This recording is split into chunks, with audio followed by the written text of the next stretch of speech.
Half cup বেসন নিয়েছি 2 চামচ চালের গুঁড়ো আর নিয়েছি 1 চামচ সুজি। প্রথমে সব মিশ্রণগুলো খুব ভালো করে মিশিয়ে নিয়ে আর দিয়ে দেবো এর মধ্যে আমি 2টো কাঁচা লঙ্কা কুচি করে, সাথে পরিমাণ মতন লবণ আর হলুদ আর একটুখানি চিনি, যাতে টেস্টটা ব্যালেন্স থাকে তার জন্য। সব কিছু খুব ভালো করে মিশিয়ে নিয়ে জল দিয়ে আমি একটা গোলা তৈরি করে নেব। আর ফুলগুলো খুব ভালো করে পরিষ্কার করে নিয়েছি, ভেতরে যে একটা ফুলের ডাঁটি মতন থাকে সেটাকে ফেলে দিয়েছি। ফেলে দিয়ে ফুলগুলোকে ধুয়ে নিয়ে জল ঝরিয়ে রেখে দিয়েছি। সব খুব ভালোভাবে রেডি হয়ে গেলে কড়াইতে তেল গরম করে ফুলগুলো ব্যাটারের মধ্যে চুবিয়ে প্রত্যেকটা ফুল তেলের মধ্যে দিয়ে ভালো করে এপিট ওপিট খুব ভালো করে ভেজে নিলেই ভেজে আমাদের কুমড়ো ফুলের বড়া। কেমন লাগলো জানাবেন।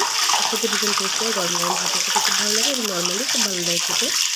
যারা এখনও আমার চ্যানেলটি ফলো করেননি অবশ্যই ফলো করে দেবেন। নমস্কার সবাইকে, সবাই খুব ভালো থাকবেন।